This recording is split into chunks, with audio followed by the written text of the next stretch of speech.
Cara a cara. Gabriel Rolón.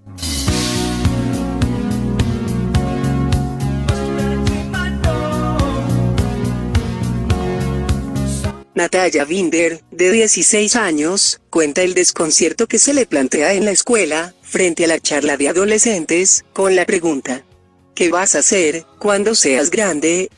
Sin embargo, es una pregunta que, formulada a un chico, pone en juego muchas cosas. El tipo de identificación que tiene con los miembros de su familia, el mayor o menor grado de libertad con el que puede manifestar sus propios deseos y, en algunos casos, un modo inconsciente de denunciar un conflicto familiar que nadie ve. Recuerdo a una paciente cuyo hijo tenía 7 años. Un día le preguntaron en la escuela qué le gustaría ser cuando fuera grande y respondió: policía. Me lo contó con una sonrisa y le consulté si sabía por qué su hijo había dado esa respuesta. Contestó que no, pero que suponía que casi todos los chicos querían ser policías o bomberos. A la sesión siguiente, vino muy angustiada. Lo había interrogado acerca del tema y el chico, llorando, le confesó que quería ser policía para protegerla. Deseaba meter preso a su padre para que no la golpeara más. Es decir, que en algunos casos, en esas respuestas, se ponen en juego no solo los sueños, sino también los temores. Y los rasgos identificatorios. Si un niño quiere ser abogado, músico o taxista, como alguno de sus padres, eso habla de la relación que tiene con su ámbito familiar. Sé que ya dijimos algo acerca del tema, pero me permito preguntarte si los mandatos, sean que se expresen de manera explícita o no, están siempre presentes. Sí, incluso cuando un padre dice: vos no vas a pasar por todo lo que pasé yo, vas a tener otras oportunidades. Más que abrirle la puerta a un futuro mejor, está obligando a su hijo a elegir ese camino. ¿Es bueno o malo? A veces es bueno, a veces es malo, pero siempre es inevitable. ¿Y cómo llega Freud, siendo médico, a desarrollar semejante teoría, como la del inconsciente, que pone en jaque la concepción del hombre? El cuento es muy bello. Imaginemos esta situación. Freud ha sido becado para estudiar en París, en la Salpêtrière, con el doctor Jean-Martin Charcot. Le interesa un cuadro clínico complejo que en ese momento generaba teorías encontradas: la histeria. Voy a permitirme algunas inexactitudes para darle a mi relato un rasgo novelado. En esa época, en las reuniones de los martes, Charcot experimentaba con una teoría impactante: la hipnosis. Tratemos de ver entonces al joven Freud como un testigo más, entre muchos, de la siguiente situación: el médico, el paciente y un auditorio colmado. En un momento, el profesional, dispuesto a sorprender a la concurrencia con su método, hipnotiza a ese paciente y le da una orden cualquiera. Podría ser: cuando usted despierte, va a sentir mucha sed y pedirá un vaso con agua, pero no recordará esta orden que le estoy dando. Segundos después, lo vuelve al estado de conciencia y le pregunta cómo se siente. Bien, le responde el hombre, pero tengo mucha sed. ¿Podría darme un vaso con agua? Casi podemos representarnos a esa multitud asombrada, aplaudiendo sin entender cómo se había producido este prodigio, y la cara del paciente, que no comprende el porqué de los aplausos. Sin embargo, en un rincón, en silencio y con su mente genial, sospechamos a Freud, quien, lejos del bullicio, empieza a hacerse una pregunta fundamental, que cambiaría la historia de la histeria. Digo yo, jugando con las palabras: si esto que acabo de presenciar demuestra que en alguna parte de nosotros hay órdenes que cumplimos sin saber siquiera que existen, ¿no podría ser que la histérica, esa persona que sufre sin un motivo aparente, también esté cumpliendo una orden que la empuja al dolor desde algún lugar de su mente? Una orden que, como el hipnotizado, no puede recordar. Freud empezó a trabajar con esta teoría, que parecía muy extravagante, y escribe, en 1894, un artículo fundacional que se llamó La neuropsicosis de defensa.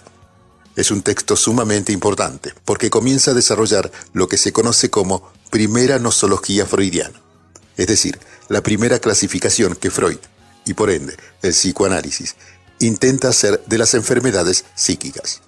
Introduce una nueva entidad clínica, las obsesiones y fobias, y postula una reformulación en la teoría de la histeria.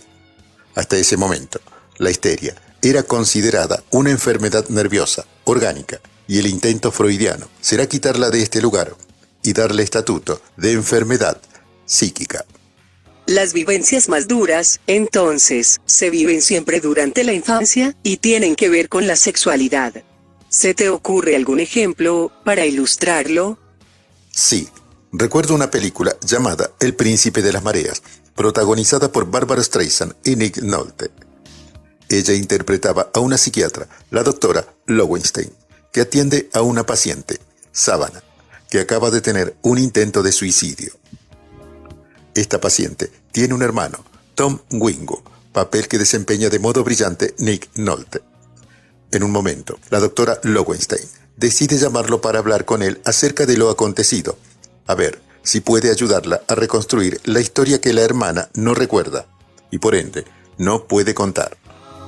Esto en principio nos dice que el personaje que compone Barbara Streisand no es el de una psicoanalista, porque a un psicoanalista no le interesa lo que otros tienen para decir de la construcción que, de su historia, ha hecho su paciente.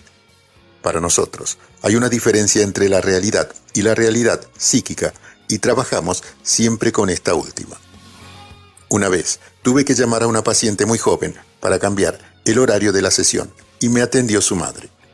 Cuando me presenté, la mujer dijo alterada: «Ah, con usted quería hablar, porque las cosas no son como mi hija se las cuenta».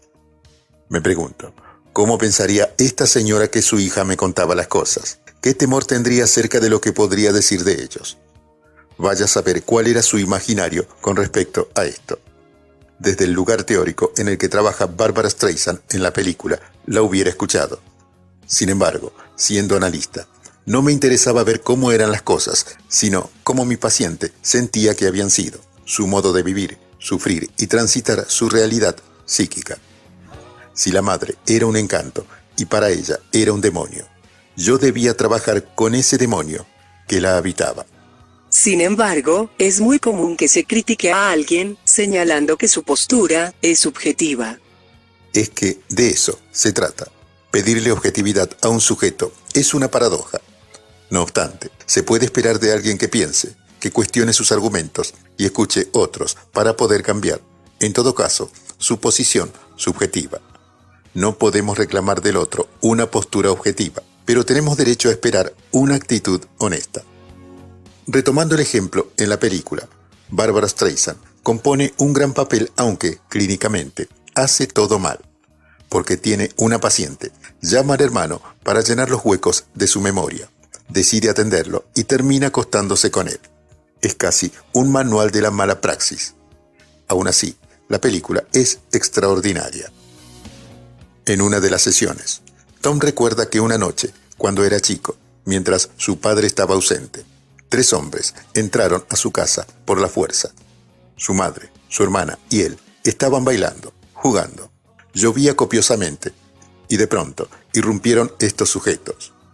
En ese momento del relato dice: uno de ellos violó a mi hermana, el otro violó a mi madre. Escuchaba esos gritos pidiéndome auxilio, pero yo no podía ayudarlas. La terapeuta le pregunta por qué no pudo hacer nada y él responde que no sabe.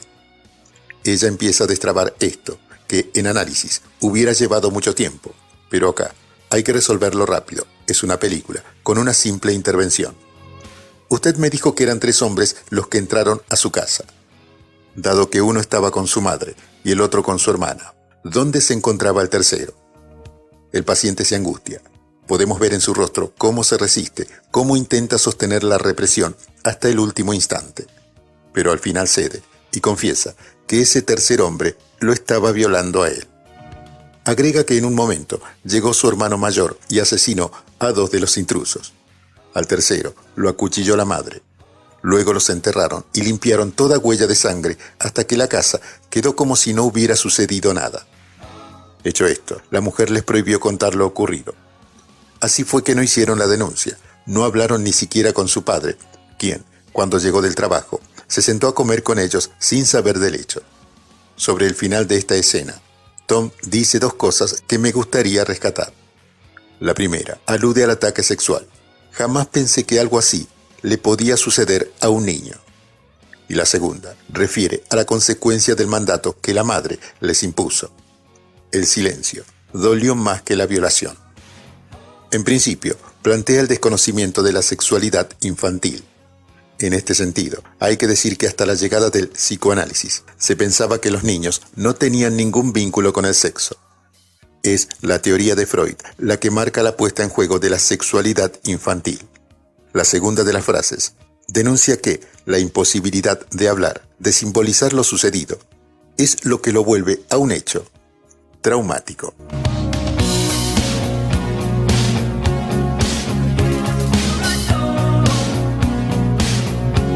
En ambos casos, sin embargo, se percibe la fuerza brutal que pueden ejercer el mandato social y sus paradigmas. Esos paradigmas pueden cambiar cuando las personas se rebelan contra ellos. Entonces, la ley, que siempre llega detrás de los hechos, se va adecuando. Las normas vienen a dar respuesta a un problema que ya existe. A nadie se le ocurrió castigar el robo o el asesinato hasta la primera vez que alguien robó o mató. Fueron los sujetos quienes obligaron a que se diera entidad jurídica al divorcio, porque eran muchos los casos de personas separadas que a veces se iban a casar a otros países. Hace poco, hablándome de su hijo de 16 años, un paciente destacó que era muy hombrecito, porque, al parecer, le gustaban mucho las mujeres. Me pregunto si tendría la menor idea de las cosas que definen la hombría. Pienso en Jean Valjean, el protagonista de la monumental novela de Víctor Hugo, Los Miserables. Recuerdo su injusta condena de 19 años por robar un pedazo de pan, los 14 extras por intentar escapar y el modo en que él enfrentó el prejuicio de ser un expresidiario. En aquellos tiempos, cuando alguien había estado preso, se cambiaba su documento por otro de color amarillo, de modo que cuando le pedían la identificación, todo el mundo, enterado de su pasado, se negaba a darle trabajo u hospedaje, a pesar de que estaba dispuesto a pagar. Fue rechazado en la posada e incluso en la cárcel. Mientras yacía tirado en la calle, un perro lo mordió, y Valjean sintió la furia y la impotencia de enfrentar un universo que parecía ensañado con él. Sin embargo, en ese momento, apareció un sacerdote bajito, de mirada buena. Su nombre era Myriel. Amaba a los pobres y no condenaba a nadie sin tener en cuenta las circunstancias. Solía decir: veamos primero el camino por donde ha pasado la falta. Jamás preguntaba el nombre de alguien que pedía asilo, precisamente porque el que más necesidad de asilo tiene es aquel al que más les cuesta decir su nombre. El sacerdote alojó a Jean Valjean, le brindó comida y una cama sin cuestionarle nada, porque esa puerta no pregunta al que entra por ella si tiene un nombre, sino si tiene algún dolor. El forastero comió y después de 20 años se acostó en una cama. Sin embargo, se despertó temprano porque no podía dejar de pensar en el juego de cubiertos de plata con el que lo agasajaron. Valían la misma cantidad de dinero que él había podido juntar en esos duros 20 años. Era de noche y todo estaba en silencio, cuando se levantó descalzo para no hacer ruido. Tomó los cubiertos, los guardó en su bolso y huyó. A la mañana siguiente, la criada de Myriel advirtió el robo y corrió a buscar al cura. Le dijo que el hombre al que habían dado techo y comida la noche anterior se llevó toda la platería del claustro. En ese mismo instante, la puerta de la casa se abrió con violencia. Eran 4 personas, 3 policías y el ladrón. Valjean había sido descubierto y ahora lo traían para que el obispo reconociera las piezas robadas. Era el final. Con suerte, pasaría el resto de su vida en la cárcel. Sin inmutarse, Myriel se acercó y dirigiéndose al ladrón dijo: «Me alegro de verte. Te había regalado también los candelabros de plata. Cuestan unos cuantos francos. ¿Por qué no te los llevaste?». Y mientras todos se miraban asombrados, los tomó de la chimenea y se los entregó diciéndole al oído: «No te olvides nunca de que me prometiste usar este dinero para convertirte en un hombre honrado. Hermano mío, vos no perteneces al mal, sino al bien. Yo compro tu alma, la libero de las ideas negras y del espíritu de perdición, y la consagro a Dios». Los Miserables es un libro extraordinario el mejor que he leído jamás, y revela una verdad insoslayable. Cuando una sociedad es injusta, termina defendiéndose de lo que ha generado. He allí dos seres, Myriel y Valjean, demostrando que la hombría no tiene nada que ver con cuánto le guste a alguien las mujeres. Hemos conocido muchos canallas que disfrutaron bastante de sus aventuras heterosexuales. En este momento, recuerdo el título de un libro de Primo Levi, Si esto es su nombre, una obra conmovedora que da cuenta de una época siniestra de la humanidad. Una pregunta indispensable que conviene hacerse cada tanto, evaluando las actitudes que tenemos. ¿Esto es un hombre? O mejor aún, ¿este es el hombre que quiero ser? Si la respuesta es afirmativa, podemos sentirnos dignos. De lo contrario, deberemos admitir que nos espera el esfuerzo de destruir un mundo y encarar la construcción de un destino diferente. Hablamos del deseo de reconocimiento que todo sujeto tiene, pero aquí sostengo la importancia del reconocimiento propio. Por eso me hago esa pregunta bastante seguido, en especial cuando advierto que esgrimo excusas para justificar algunas de mis decisiones. El mundo y la nobleza no se llevan de la mano. Abundan las frases que instan a no ser más papistas que el Papa y a permitirse algunos deslices con la falsa premisa de que todos lo hacen. Esos dichos no tienen en cuenta lo fundamental, el respeto por uno mismo. Mi padre, luego de una vida de trabajo y sacrificio, murió desocupado. Nada material dejó para dividir. Sin embargo, jamás me he cruzado con alguien que lo hubiera conocido sin que dijera: «Qué buen tipo era tu viejo».